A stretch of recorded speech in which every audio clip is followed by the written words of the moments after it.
संदेश खाली के बामनगिरी इलाके में गोलीबारी हुई है। उपद्रवियों ने पुलिस सुरक्षा बलों पर फायरिंग की।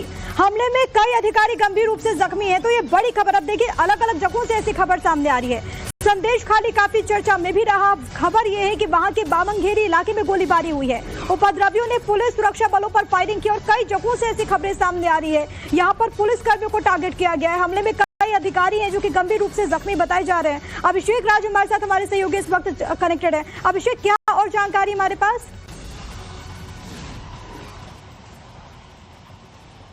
देखिए, जो संदेश खाली है वो काफी संवेदनशील इलाका है। पहले भी संदेश खाली से ऐसी खबरें निकल चुकी हैं।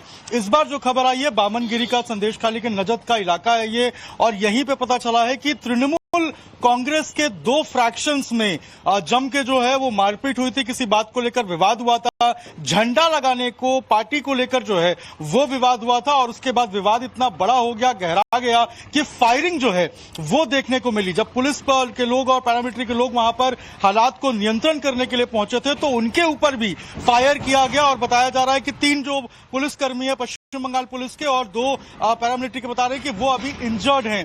एक पुलिस वाले के पैर में गोली भी लगी है, ऐसी अभी खबर निकल के आ रही है। तो आप सोचिए कि जिस तरीके से जो पोस्ट पोल वायलेंस जो है वो पश्चिम बंगाल में देखने को मिल रहा है, ये अपने आप में कई सारे जो सवाल है वो खड़े। लेकिन ये टीएमसी के 2 गुट है अभिषेक।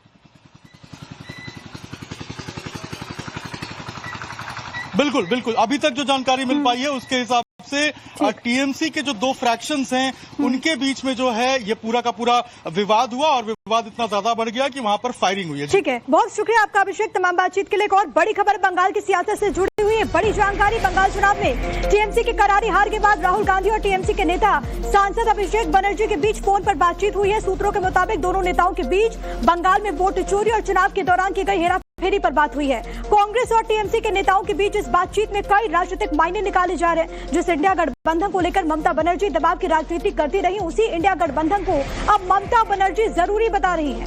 कल की प्रेस कॉन्फ्रेंस में भी ममता बनर्जी ने कहा था कि अब आईएनडीआईए ब्लॉक को मजबूत करने पर काम करेंगे। उनकी जो पार्टी है वो आईएनडीआईए गठबंधन के साथ है। हालांकि राहुल गांधी ने कल ही एक ट्वीट के जरिए साफ किया कि वो बीजेपी और उसकी वोट चोरी के खिलाफ ममता बनर्जी के साथ खड़े हैं। और अब खबर ये सामने आ रही है कि यहाँ पर बाकायदा बातचीत भी हुई है। हालांकि चुनाव में जरूर दोनों अलग अलग नजर आए। आपको याद होगा कि महाराष्ट्र से संजय राउत ने भी कह दिया था कि अगर ममता बनर्जी पहले राहुल गांधी से बात कर लेती तो हो सकता था कि परिणाम कुछ और होता। लेकिन अब जो बड़ी जानकारी है वो ये कि राहुल गांधी और अभिषेक बनर्जी के बीच फोन पर बातचीत हुई है। अभिषेक बनर्जी के साथ बातचीत के बाद राहुल गांधी ने बकायदा अपने सोशल मीडिया हैंडल एक्स पर एक पोस्ट लिखा है। पोस्ट में उन्होंने ममता बनर्जी के आरोपों का समर्थन किया, बीजेपी पर हमला बोला है। बड़ी खबर यह है कि राहुल गांधी ने लिखा कि वोट चोरी से कभी सीटें चुराई जाती है तो कभी पूरी सरकार।